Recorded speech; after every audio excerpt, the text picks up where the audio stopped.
Nagaa Waaqayyo Abbaa kan ilma isaa kan hafuura qulqulluu isiniif haa baay'atu jaallatamoo obboloota koo hafuuraa waldaa Yesuus hundaa danda'a keessa kan jirtan hundumti keessan nagaan isiniif haa ta'uun isiniin jedha. Waaqayyo gooftaan maccaa nu gargaaree yeroo bareedaa yeroo gaarii kana nuu kennee walii wajjiniin dubbii Waaqayyo ilaalaatii kan jirru. Waaqayyo isin haa kabajnu isiniin jechuu barbaada. Eebbifamaa Waaqayyo isin haa eebbisu. Barumsa gaa'elaa isa jedhu mata duree gaa'elaa fiixaan ba'aa yookaan finished gaa'el isa jedhu walii wajjin ilaalaa akka jirru marsaa sadaffaa wajjin ilaalle ni kun marsaa arfaffaa akka ta'e jechuudha. Isa kanaaf obboloota koo dubbii Waaqayyoo kana keessatti gaa'elli keenya maal fakkaata warri dhaabbanne maal sirreeffanne warri dhaabbachuuf jirru immoo bifa kamiin gaa'ela keenya itti adeemna kan jedhu. Akkasin keessatti of ilaalaa akka daawititti barumsa kana keessatti of ilaaltan abdiin qaba. Waaqayyo isin haa eebbisu. Baay'ee immoo dhaggeeffachaa akka jiru obboloonni koo waldaa Yesuus hundaa danda'a keessaa hundumti isaanii hirmaannaa guddaa gochaa akka jiran barumsi kun baay'ee akka isaan sochoose dhimma jireenyaa waan ta'eef waan itti qofamu akka hin taane hubatanii namoonni baay'een dhaggeeffachaa jiru. Ulfaadhaa kabajamaa afaan isin jechuu jaalladha obboloota koo. Asumaan marsaa sadaffaa arfaffaan kun kaayyoon gaa'elaa maali isa jedhu yookaan kaayyoowwan gaa'elaati kan nu ilaallu. Waaqayyoon kana namee dura yaa Waaqayyo gooftaa maccaa dubbii kee kana na keessa keessee obboloonni koo dhaga'anii jireenya isaanii ittiin akka jijjiirratan akkasuma immoo yaa Waaqayyo gooftaa maccaa biyya lafaa kanarratti gaa'elaan nama eebbifte. Eebbi gaa'ela keessa jiru eebba salphaa miti. Eebbi gaa'ela keessa jiru eebba guddaadha. Eebba gaa'ela keessa jiru kana akka hirmaataniif raammoowwan gaa'ela nyaatu bineensa gaa'ela diigu yaa Waaqayyo hoduu gaa'ela diigu yaa Waaqayyo summii gaa'ela nyaatu baay'ee isaanii karaa barumsa kanaa obboloota koo yaa Waaqayyo gooftaa maccaa jireenya isaanii gargaaraa waan jirtuuf jireenya isaanii eebbisaa waan jirtuuf waan gaa'ela isaanii diigu akkasuma urtoowwan gaa'ela jireenya namoota baay'ee diigaa turan karaa barumsa kanaa obboloota koo dura falaxaa rukutaa balleessaa diigaa waan jirtuuf. Jireenya eebbifamaa gaa'ela keessa jiru akka arganiif dhoksaa dubbii kee waan nu ibsaa jirtuuf guddiseensi galateeffadha abbaa keenya galanni siif haa ta'u. Akkasuma dubbii keessa qulqullaa kana nu ibsite jireenyi keenya dubbii kee kana keessatti akka eegamu maqaa Yesuus Kiristoosiin sin kadhadha. Ameen ameen ameen. Haleluuyaa. Gaafa gaa'ela akkas namitti miizee baay'een ta'e baay'ee jireenya koo keessatti. Miizeedhuma kan jireenya koo baasinanii miizetti baasee ofii koo bara jiraadha hin baafne hin argitu natti fakkaata FB kanarra gadi lallakkifama yeroo baay'ee ijoollee baay'ee miizee na rakkisu naan amman didutu immoo caala. Isa kanaaf waa'ee gaa'elaa kana qubaan qaba jechuu barbaadetanii miizee ta'ee muudannoowwan na mudatan immoo isinitti manatti kofaltu tarii. Igira mangadii barumsa keessa yoon kaase garuu natti hin kolfina. Ishi haleluuyaa. Gaafa cidha akka akkas jedhin barbatu gaa'ela gooftaan eebbisu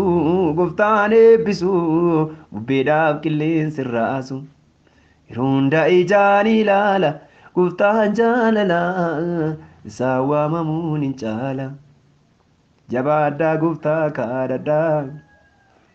Edha Abbabaa Tamasgeen. Haleluuyaa.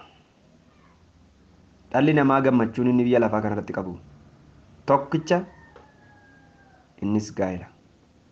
Gaafam gammaddee ati biyya lafaa kanarraa gaafam gammaddee yoo naan jettan tokko gaafa gaa'ela koon gammade. Waan karan biraa immoo gaabbiraa isinitti hima gaafama tokko waan hundumaa isinitti hima waa'ee koo. Haa ta'u gaa maa inni kaayyoon gaa'elaa? What's the purpose of marriage? Gaa'elli waan jiru hundumaa keessaa kaayyoo addaa wajjin hundeeffame.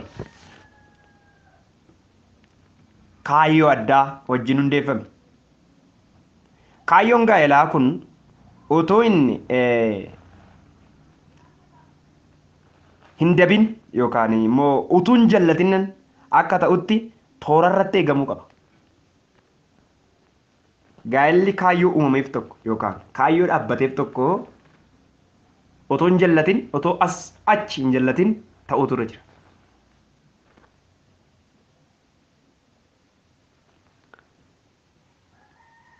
Ta'uutu irra jira. Gaa'elli yoo kaayyoo isaa gadhiise akka hoomaan awwaannisaa maasii midhaan qaburraa qubachuudhaan midhaan balleessee biyya beelan rukutuu ta'a. Sinii galee gaa'elli yoo kaayyoo isaa gadhiisee akkam ta'a akka hoomaan awwaannisaa maasii midhaan qaburra qubachuudhaan midhaan balleessee biyya beelan rukutee ta'a. Yoo kaayyoo isaa gadhiise golgolaa'uu guddaadha jechuudha. Hoomaan awwaannisaa midhaan tokkorra dhaqee buunaan maal godha nyaatee fitaa lafa golgoleessee deema. Gaa'elli kaayyoo isaa yookaan toora isaa yookaan masmara isaa gadhiifnaan akka kana jechuudha. Golgolaa'ummaadha jechuudha. Toora isaa irratti eegamnaan garuu eebba akkasiin hin jedhe jennata lafarraati gaa'elli.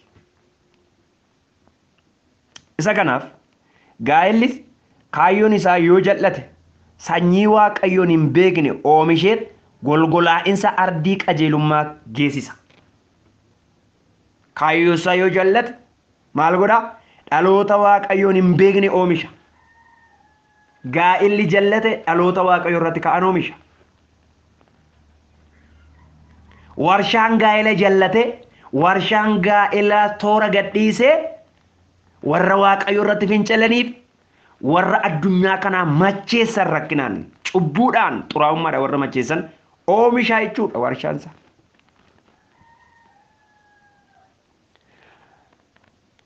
Kaayyoon gaa'elaa yoo dabe inaaffaa isa gara jabeessa akka awwaalaa sanaaf nama saaxila. Weedduu caalu boqonnaa 6 lakkoofsa 6 boqonnaa 8 lakkoofsa 6 dhaqaa dubbisaa. Kaayyoon gaa'elaa maaliree yoo jenne tokko gammachuu guutuu dhala namaaf kennuudha. Kaayyoon gaa'elaa gammachuu guutuu dhala namaaf kennuudha.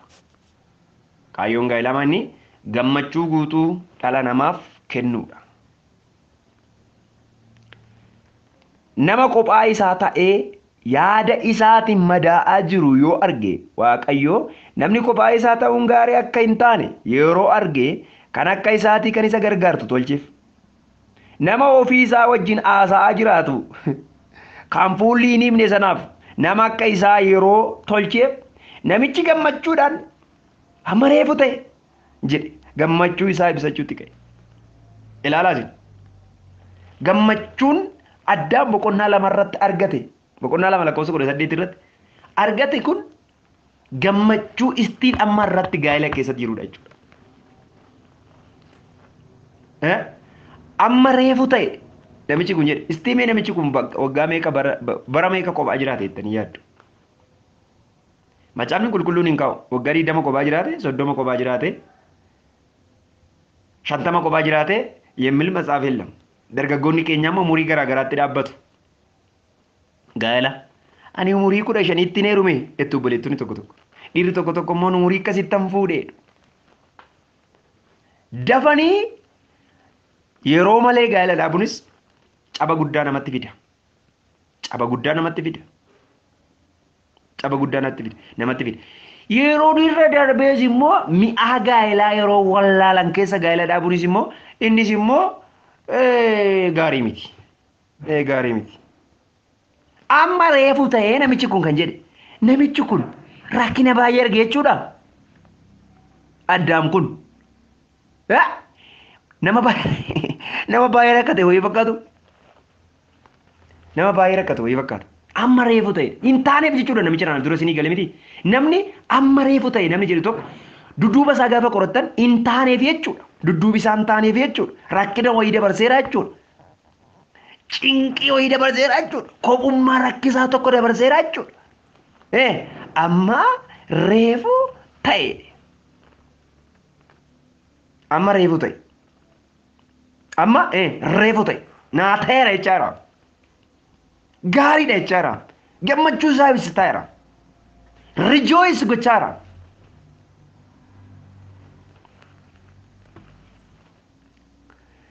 Namoonni gaa'elatti gammadan midhaan gaa'elaa kan itti dhaga'amu naa ta'eera gaa'elli namoonni jedhan kunoo reefu naa ta'een namoonni jedhan namoota waaqayyo gaa'ela eebbifamaa kenneefidha.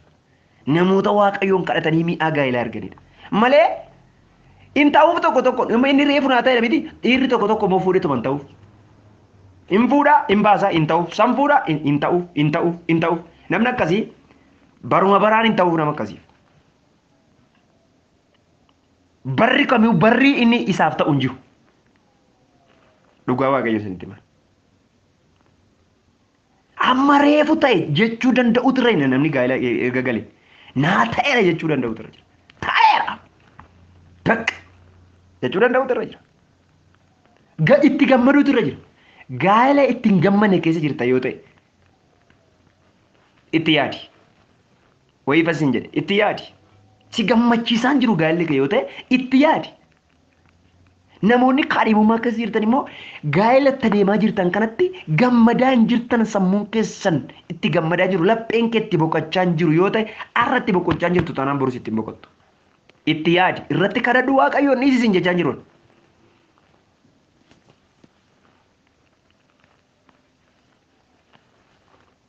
Kaayyoon gaa'elaa inni guddaan gammachuu dhala namaati.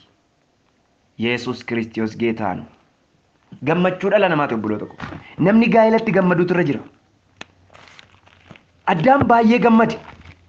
Amma reefu ta'e nama nani beekudha ishiin kun jedhe akka gadda dubbadhe. Nama nani beekudha ishiin kun ani beekam ishee ree waan jedhee fakkaata waaqayyo. Lafeen ishee lafee kootiin. Namoonni kan isaan wal gaafatan erga gaa'elaa kun maanni amalli kee immoo Ani jireenyi kee immoo jedhanii kan wal ceephaan eenyummaa walii kan wal gaafatanii kan wal ceephaan isa kana lafeen ishii lafee koo jechuun yeroo tokko isinii galee Oromoon anaan Oromoo ta'uutti bataam dasi tabbataan Oromoo ma'uuneen maalan qirri kaalachuutiin gidii qirta. Maaliif yoo ittiin mammaaksa Oromoo mammaaksa yeroo tokko masaaf godhusii hojii wal fakkaata. Baay'ee beektu Oromoon. Oromoo boqonnaa sadii lakkoofsa afur. Hin jireettanii moo barbaaduu dhattisi. Maalidha beektuun? Abbaa manaa fi haadha manaa laga tokko waraaba jedhanii jedhu. Abbaa manaa fi haadha manaa laga tokko waraaba jedhanii jedhu. Macaafni qulqulluun immoo maal jedha? Foon isaanii tokkodha. Foon isaanii tokko iddoo tokkoo cite foon isaanii lafee isaaniitu tokkodha.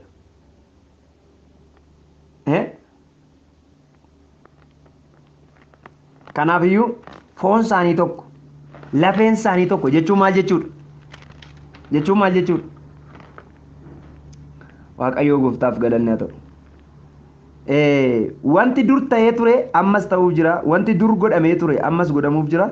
Wanta aduu jala jiru keessaa wanti haaraan tokko illee hin jiru. Wanti namni ilaa wanta haaraadha kun jechuu danda'u jira. Wanti kun baroota warra bara keenya dura turan keessaa kan ta'edha. Wanti darbee hin yaadatamu. Warri si achi dhufanis wanta ta'uuf jiru hin yaadatan. Jedha lallabni boqonnaan tokko. Lallabni boqonnaan tokko jechuudha. Wanti haaraan namni itti gammadu tokko kanatti fufe. Dhalli namaa gaa'ela waaqayyo kenneefitti baay'ee akka gammadu macaafni qulqulluun inaasaa jechuudha. Yesus Kiristoos geetaan. Isa kanaaf baay'ee kan nama gammachiisuu qabudha jechuudha gaa'elli jechuudha. Gaa'elli baay'ee nama gammachiisuu kan qabudha jechuudha. Baay'ee kan nama gammachiisu. Yesus Kiristoos gooftaadha. Sagalee waaqayyoo akka kanatti waa'ee gaa'elaa nutti dubbata jechuudha. Macaafa qulqulluu keessan kutaa tokkotu na jalaa dhokate yeroo biraan isinitti hima dhiifama. Gammachuu qabaachuutu irra jira jechuudha. Namni gaa'elatti gammaduutu irra jira. Kaayyoon gaa'elaa inni guddaan gadda balleessee gammachuudhaan nama gammachiisuu qaba jechuudha. Gaa'elli qe'ee nama gammachiisuudha malee qe'ee nama gaddisiisu miti. Kadhanni waaqayyoof haa ta'u. Ati itti gammaduu qabda bakka. Firoonni kee itti gammaduu dhiisuu danda'u, abbaan kee itti gammaduu dhiisuu danda'a. Ati itti gammaduu qabda. Inni gara biraa gaa'elli kaayyoon gaa'elaa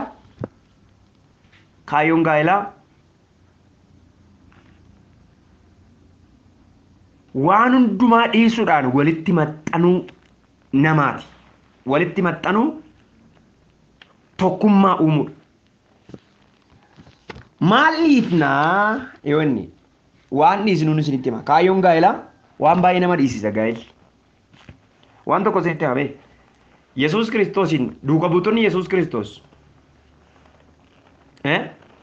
maal dhiisan gaafa Yesuus Kiristoos duukaa bu'an? Maal dhiisan? Maqaa Waaqayyootiin natti hima. Maal dhiisan? Fakkeenyaaf Phexros fa'aa maal dhiisan? Indiriyaas fa'aa maal dhiisan?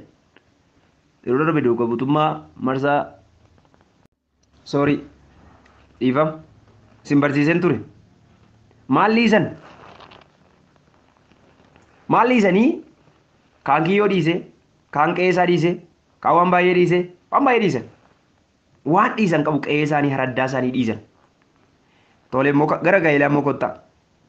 Gaafa gaa'ela dhaabduu waan dhiiftu qabda. Kaayyoon gaa'elaa waa wal dhiisisee walitti maxxansiisuudha kaayyoon gaa'elaa. Maal dhiisa namni tokko? Kaayyoo gaa'elaa kana keessatti waan namni dhiisuun sinitti ture. Mee uumama boqonnaa tokko dhannee dubbisnu? Uumama boqonnaa lama soorii. Aandee addaa miti. Ilaa akka kana jedha booko. Lakkoofsa 24:2. Kanaafis dhiirri abbaa isaa fi haadha isaa hinni isaa haadha manaa isaatti hin maxxana. Isaan lachanuu foon tokko hin ta'u. Namichii fi haati manaa isaa qullaa isaanii turanii lamaan isaaniiyyuu garuu waliin saalfatanidha. Maalidhaa? Abbaa isaa inni isaa isheen isaadha isheen dhiitta. Dhiisu amma gottame. Ani waan tokko hin jedhu. Dhiyoo kana nama miizee ta'e wayii iftuu mana isaanii naqee. Mucaan ibboo haati manaa isaa deessee maatii biratti deesse dhattee. Ji'a 7 bira teesse. Meeqan jedhee ji'a 7 maatii bira teesse mucayyoo. Goddanyaa kooti gurbaan. Ji'a 7 bira teesseetu biratti deessee guddatte. Fudhachuu dhaqe haadha manaa ta'u. Ani immoo miizee isaa waan ta'eef na fudhatee dhaqee dhannee fuunagaa turteetta jedhee gaafa dhannu haati balaa nutti buufte. Maajii dhuftanetti gaafa barbaaddee dhuftu jette. Yesuus. Maanni kaayin fuudhee moo kontiraata gaa kun maanni? Maayii maajii dhuftanii jette. Maalii noote as turteetti waan ta'eef marrakkina qaba abbaa manaa ishiitti deebitee wajjin hoo jiraattee naamni hin jedheen jaarati. Jaartiin nama guddoodha. Maayyeeffa. Inaaran. Utuma nutti aaranii fuunee deemne kaashiidhaan galeenii akka obboleessaatti sirrii miti. Waan gaalaa siin gallisiif. Takkaa haadhaaf abbaa kee dhiiftee abbaa manaa keetti heerumte. Maa inni tarmaan guunee kana kan maatiitti deddeebitu hin jedhee. Ji'a 5 ji'a 6 abbaa manaa dhiiftee gara jettus mindin no'ee. Kutaa qabdu maa jedhameetu abbaa isaa haadha isaa hin dhiisa haadha manaa isaatti maxxanaa ishiinis hin dhiifti itti maxxante. Walitti maxxanuu kan nama dhoowwu maa inni isinitti fakkaata fira dhiisuu dadhabuudha. Amma inni heerumte biti ati. Haati keessa abbaan keessa fira dhiyootisiif malee akkuma yeroo tarmaan guinii san taanaan ati gaa'ela hin dhaabneeti. Deebitee harma guusirra jira. Harma haadha kee jalaa ba'uun barbaadu taanaan jechuudha. Gaa'ela dhaabdee jiraachuu hin dandeessu. Dursa qeeqeef dursa gaa'ela keef kennuutu irra jira. Shamarra ani namoota baay'ee jechuudha. Tokko immoo faarfataadha. Tajaajilaadha. Walii wajjiniin baay'ee tajaajila. Qeesaatti dhaqeetu daggasan. Qeesaatti daggasanii qeeduma warraatitti jechuudha. Achumatti haadhumti mucaa, haadhumti mica'oo, abbaan micayyoo birrii isaaniitiin daggasanii achumatti qeeduma isaaniitti itti fuudhanii mana kennanii fi gurbaadhaa fi fuusisan achumatti. Eessa achuma? Ishii hin jettanii. Gaafa fuudhee takka turee maal jedhee turu hojii gara Finfinneetii argata. Hojii gara Finfinneetii gaafa argatu kottuu hin deemna hojii argadheeraa dorgomee argadheera. Basma hanaadhaaf abbaan kun gargar na baasuu barbaadda jettee. Maal jennaan Bafisum ada fabbaa korra gargar ba'uun barbaadu. Maaloo anoo siin jaaladhaa ta'a manaa koo miti akkamitti haadha fabbaa kee wajjin jiraattan haadha koo wajjin gargar ba'uun barbaadu. Maal? Balaa bu'etti. Indi dhaqee hojii argate galeef hin dhaqee jaarsa waldaa meeqatti baase jaarsa biyyaa meeqatti baase hin didde ishiin. Isa dhumaa bakka ababaa gachuu hin danda'u. Qee warra soddaatti galee nafu maal godhani? Hin hafte. Haati hoo akkamitti mucaan kun biraa deemte? Teessee wajjin taa'e malee as sinii galee dhiisuu barbaaddu. Waaqayyo sinaa gargaaru nu haa gargaaru waaqa. Karaa kana ammoo waaqayyo mee aynuma na furina. Mee waan tokko isinitti ila turee waggaa meeqa ta'ee tootuma eeguu dhiyoo yeroo darbe kana mucaan tajaajilaadha waldaa biraatti qabamee tajaajila walli isanii turaniiru waan taate hin beekamu namni waraana hin beekamu reenfa ishii bakkee irraa fuudhan achuma biyya sana mucaan finfinneetti gagalee turee hojii mataa isaa hojjetatee tureera hin duute balaadha boo'ichi mimmaan gurbaa sanaa hin taaneef jechuudha. Gaa'elli sirna qabeessan qabannaan akkasiniin jedhe ulfina qabeessaa kan biyya lafaa kanarratti ittiin gammannee dabarrudha. Karaarraa maqnaan garuu du'a foonittis du'a lubbuutis. Du'a lama qaba gaa'elli. Du'a lama qaba. Gaa'elli toorarraa fiignaan waaqayyonis addaan si baasaa foon kees yeroo maleetti balaatti kenna lubbuu kees ibidda bara baraatti kenna. በጥንቃቄ መያዝ አለብን ወገኖቼ። ሶ dhiisuun danda'u yeroo tokko dhiisuun danda'u yeroo baay'ee gaa'ela kan maatiidha kan gaa'ela diigu yeroo baay'ee kanan argu ani yeroo baay'ee kanan argu yeroo baay'ee maatiin gaa'ela diigu yookaan maatiin micaa yookaan maatiin mucaa eenyuyyuu hin galchu waa hin gaa'ela ku bakka jechuu danda'utu irra jira gurbaan. Haadha isaa abbaa isaa ofitti aansee haadha manaa isaa achaan sun no dhiisuu qaba dhiisuu jechuun bakka already fira kooti malee isaan ishiin garuu qaama kooti qaamni firri gargaridhaam jira keenya ta'utu irra jira amma namoonni baay'een kan hin galleef tokko tokko dhoksee abbaa manaa maatii ishiif waa gooti dhoksee warra isaaf waa godhaa dhoksaa baay'ee barbaachisaa miti dhiisuu qaba bakka maal gochuu qaba. Qaama isaa kan ta'e ishiitu isatti taana malee fira isaa haadha abbaa miti. Kanaaf abbaa manaa dhiiftetu haadha dhaggeeffatti. Abbaa manaa dhiiftetu abbaa wajjin mari'atti hidhatte. Abbaa manaa dhiiftetu haadha wajjin mari'atti obboloota wajjin mari'atti hidhatte. Orma ka abbaa manaa minaa inatti waan akkasii sirrii miti malee. Indee kanaaf waan akkasii ulfaataadha. Waa meeqa wajjin mari'atte icciitii gurguddaa abbaa manaa wajjin mari'achuu qabdu dhattee maatii wajjin mari'atti. Macaafni qulqulluun garuu isaantu foon tokkodha. Dhiisuu qabdeedha fira ishii. Fira isaas. Kanaaf kaayyoon gaa'elaa amma namoonni baay'een kan isaan wal diigan namaani. Gaa'elli qaama jechuun immoo meeqotaa isin gidduu qaama keessanii mataaf morma keessan gidduu ta'uu waa galee hin jiraattu dandeessanii hin jiraattan walitti jira jechuudha. Wanti walitti jiru keessa yeroo waa galu sirrii miti. Kanaaf dhiifama naa godhaa gaa'elli yeroo baay'ee haraarsaa barbaadu dhaabbatee nafu. Gaa'elli haraarsaa jaarsa nuu ta'a jaarsummaa nuu ta'a gaa'elli jedhu dhugaa waaqayyo sanitti hima wal diigdi warra akkasii. Anamma mana keessan gaa'ela galee sanis hin beeku miti irgixanyaa hojii የምናገረው ግን gaa'elli yeroo hundumaa jaarsummaa barbaadu dhaabbatee nafu hin diigama. Hin diigama. Gaaf tokko gattee baate yookaan gaaf tokko dhiisee ba'a. Gaaf tokko kan warra kutanii waan ta'aniif wal godhu. So jaarsummaan barbaachisu. Dhiiree qaama sadaffaan gaa'ela gidduutti hin barbaachisu. Yoo balaa guddaa ta'e hamaa ta'e miizota dhaqa. Kanaan ala abbumti barbaade dhufee citii kee baree booddee immoo ittuma si arrabsaatillee foon tokko deebitee walitti deebi'uu dandeessu. Kanaaf namni gaa'ela gidduu galuu hin qabuun kaayyoo gaa'elaa tokkummaa gaa'elaa eeguu. Kaayyoon gaa'elaa lammaffaan tokkummaa gaa'elaa eeguudhaaf walitti maxxanuutu irra jiraadha. Wanti akka gaa'elli walitti maxxanne godhu tokko fira lammaffaan guuddanyootu hiriyoota waan garaagaraati. Walitti maxxanuun duree biraa baay'ee qaba. Yeroo biraatti deebuu dandeenya isa kanaan irra nan darbe. So kaayyoon gaa'elaa inni gara. Kaayyoon gaa'elaa sadaffaan burqaa jaalalli keessaa burqu sana argachuudha. Kaayyoon gaa'elaa guutummaa jaalalaa argisiisuudha. haadha manaa waaqayyo namaaf kenne yeroo argatan akka nama lammaffaa gogaan keessan burqaan bishaanii burquufiti. Haati manaa jaalala namaaf waan burqisiiftuuf gammachuu namaaf uumti. Haadha manaa jaalala namaaf laattu argachuun kaayyoo gaa'elaa isa sirriidha. Abbaa manaa jaalala namaaf laattu argachuun kaayyoo gaa'elaa irra sirrii.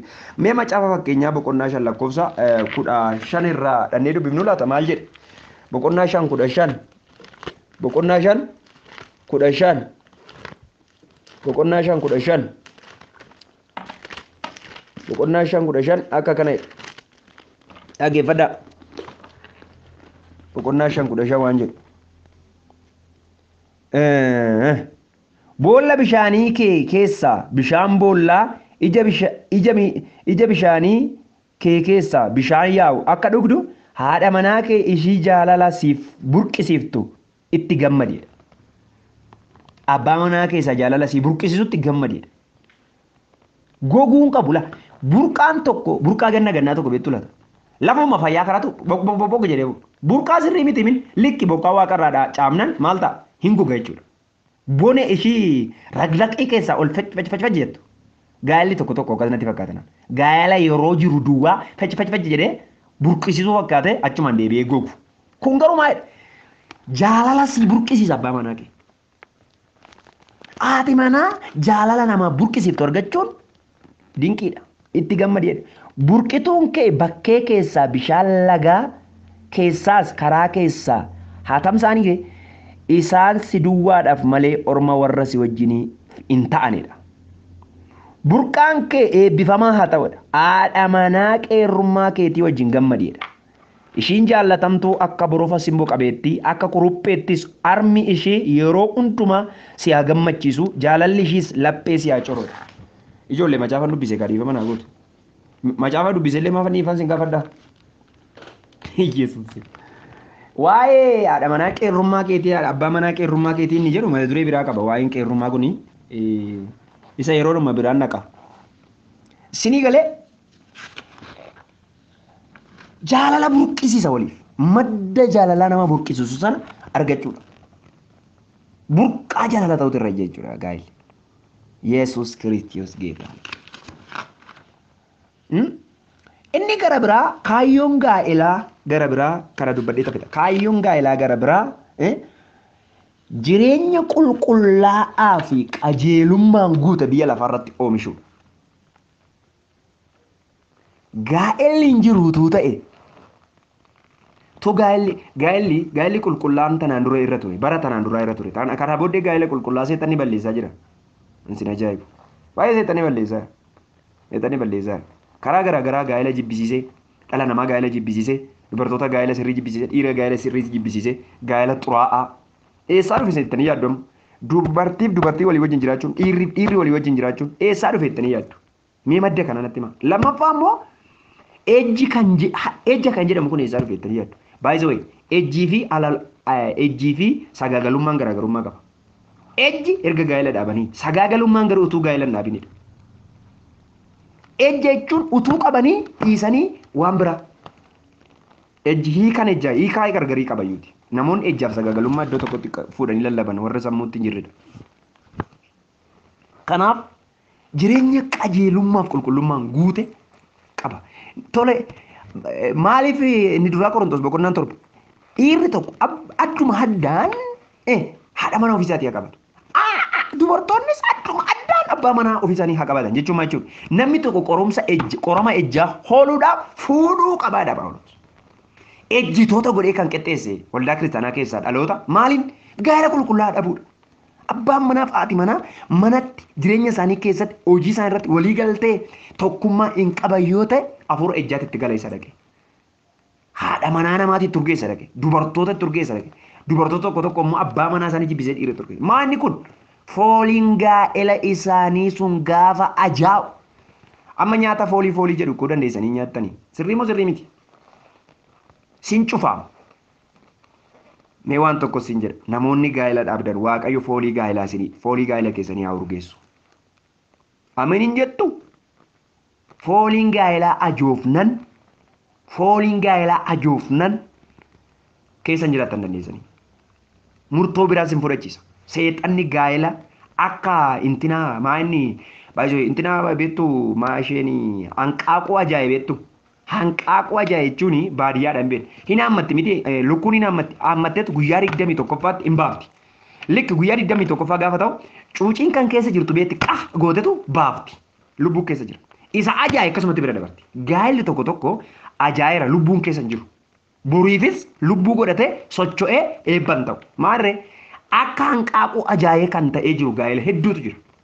Waaqayyo haa fayyisu gaa'ela akkasii. Kanaaf gaa'elli kaayyoon gaa'elaa tokkoffaan jaalalaa fi tokkummaa jireenya qulqullaa addunyaa kanarratti waldaa kiristaanaa keessatti uumudha. Gaa'elli jeeqamaan akkan dura jedhe oomisha jallootaaf ejjitoota waldaa guuta. Isa kanaaf kaayyoon gaa'elaa inni guddaan isa kanadha. Inni duraa Qorontos boqonnaa torba lakkoofsa 2 8 9 dhattanii gaafa dubbistan argachuu dandeessu. Dhalli namaa kajeellaa fooniitiin kan akka hin gubanneef gaa'ela qabaachuun dirqamaadha. Kanaafuu kaayyoon gaa'elaa qoromsa ejjaa nama oolchuudha. Sababni isaa namni ejju mootummaa waaqayyootti galuu hin danda'u waan ta'eefidha. Ni galee?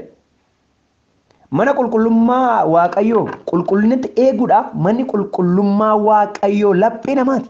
Namni yoo gaa'ela isaa dhiisee alalummaa yookiin ejja raawwate mana kana keessa hin xureessa. Kun akka hin taaneef gaa'ela eebbifamaa qabaachuun gaariidha. Kaayyoon gaa'elaa qulqullina mana waaqayyoo sirriitti eeguudha. Qulqullummaa meeshaa waraanaa isa jabaa xuraa'ummaati. Gaa'elli kaayyoo gaarii kanaa fi kan kana fakkaatan kan hundeeffame. Kanaaf eeggachuun baay'ee barbaachisaadha. Isa kanadha. Waaqayyoof galannaa ta'u. Kaayyoon gaa'elaa inni dhuma waaqayyoo namaan akkas jedhe. Miilkiyaas boqonnaa 2:15 uumama 1:27 dhedheetti kan dubbistan kaayyoon gaa'elaa maal? Sanyii wangeelaa akka wal horuufi. Waan tokko fakkeenya isinii fudhadhu. Musliimonni maaliif nama 8, nama 4, nama 10 meeqa fuudhu jettanii yaaddu? Kana hundumarraa immoo nama dhashu waan ta'eef. Musliimota dhiyoo kana qochi biyyee televezyiinii iyyaayyeeu nabbare beeteen taqammicee maalan. Innaa nama 20 meeqaa namicha tokkotu du'e musliimota keessa. Dhala 20 meeqa qaba ganaayyuu dhashuu kan nama danda'u du'e. Maa innaan taa'ee gaafa yaadu haati manaasaa baay'eedha. Hima dhashaa amma kana.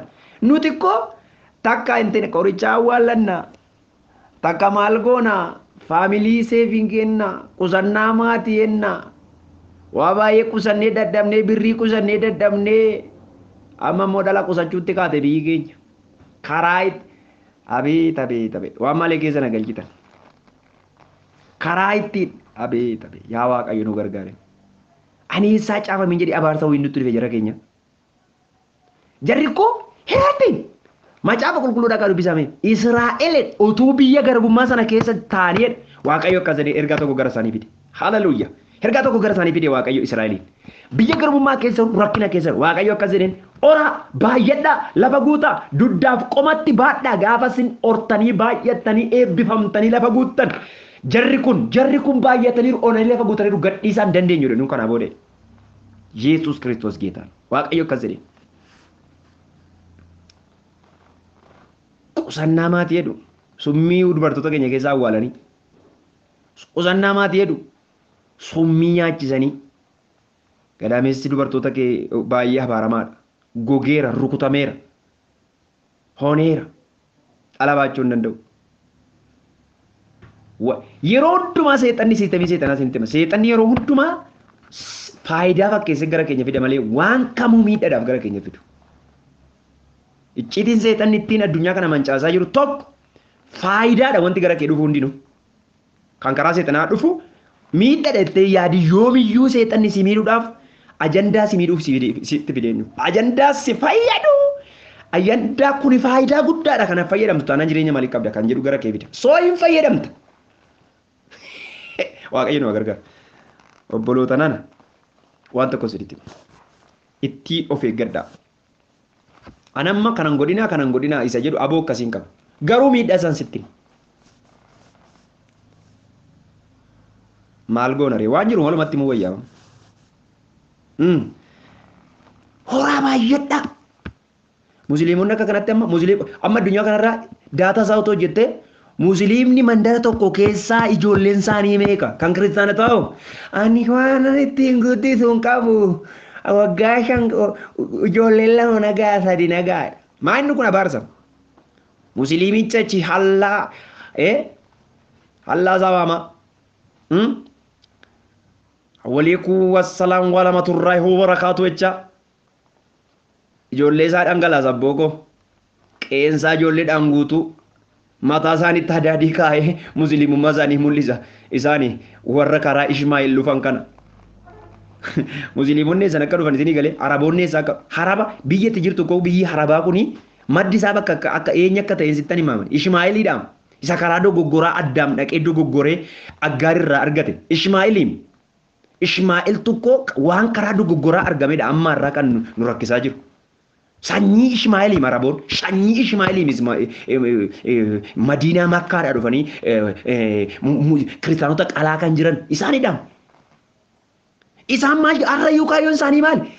Warra ilma dubartitti Yesuus Kiristoos warra amanan kana nuyi baay'achuudhaan kan biraawo meeshaa godhachuudhaan kan biraawo kana dee waa'ee bara dhumaa irratti yeroo darbe dubbaddeera. Kaayyoo isaanii isa guddaa baay'annee lafa gunna warre meeshaa ispoortii baran meeshaa gurguddaa intinaan kanaafiyyuu kiristaanota finne noo maal goona dhalaan godhan gadameessa keessa cumna kana baay'ee naasawani kaayyoon gaa'ela maaniree gara dhumaatti horanii baay'achuu uumama boqonnaa tokko lakkoofsa 21 irraa dhagee dhibban hortee akkati lafa guuttu abbaa manaa keef deessee ijoolleen kee lafa akka guutu barbaada waaqayyo summii akkati nyaattu fedha waaqayyo miti macaafa qulqulluurra dhaabbadde summii akkati manaa koo nyaattu fedha waaqayyo miti.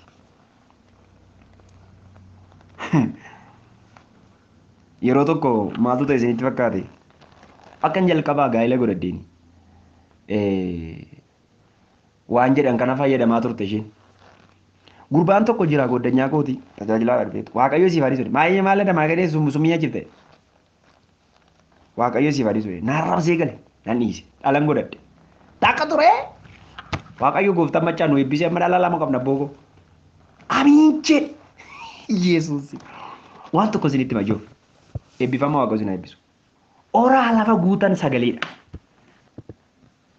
Yesuus gooftaa ati abbaan keenya maaliin guddifne jedhanii yaaddomne nama guddanne yeroo tokko abaarsi kiristaanota irra jiru guddaadha macaafni qulqulluun kun oraa waaqayyo oraa lafa guutaa jedhee abboo'e ijoollee horuun kaayyoo gaa'elaa isa hangafaadha kanaafuu ijoollee godhachuun kaayyoo gaa'elaati yeroo ijoollee waaqayyoo wal ooru sanyii wangeelaa wal oru ijoolleen keekoo si keessa dhalatanii jilba kee keessa dhalatanii wangeela lallabuun boru kaayyoo seetanaa diiguun boru karoora seetanaa diiguun tokko kanaaf tokko anu murii kanatti dhalaan godhadhoodha maal godhare anu murii kanatti dhalaan godhadhe maalan godhe itti obboleettiin keenya tokko amma gaa ishii umuriin abbaa manaa keetii waggaa 20 30 40 fa'aa ta'uu danda'a atis deemuu dandeessa amma ga'e wallaaluudha ishii yeroo itti dhala godhachuun siif ta'u dhalaan godhattu yoo ta'e waggaa 30 40tti dhala godhatte yoon guddiftee yoon barsiiftee yuunivarsiitii xumursiiftee mucaan kee boru maqaa si waamsisa moo ergati okkoo qabattee miila sadiin deemuu jalqabdee ija afuriin arguu jalqabdeetti immoo dhalli kee eenyu si barsiisa macaafni qulqulluun akkas jedha ilmaan dargaggummaadhaan godhatane akka xiyya harka jagnaa keessatti macaafa faarfannaa 126 dhagee dubbisi garaagarummaa yoo qaba dargaggummaadhaan dhala godhachuu fi dullumaan ijoolleen dulluma keessa godhatamne ko sammuu isaanii hirruudha kwaashkoorii warra qabanidha sammuu ga'aa warri qaban warra dargaggummaadhaan da'amanidha ijoollee daraa dhiifamuu naa godhaa kaa waanuma dubbachuun irra jiruun dubbadha baay'ee waan garaa nama ga'u baay'ee miti wantooti dhugaa gaafa dubbattuu fi wanta qajeelaa gaafa dubbattu namoonni baay'een gubachuu malu dhiifama naa gootu tarii namni natti gadu jiraachuu danda'a yeroon akkasitti haasa'u kanayyuu eebbifamaa waaqayyo isin haa eebbisu isinirraan dheeresse rikoordii kana waaqayyo isin haa eebbisu nagaa ta'a barumsa itti fufuun wal argina.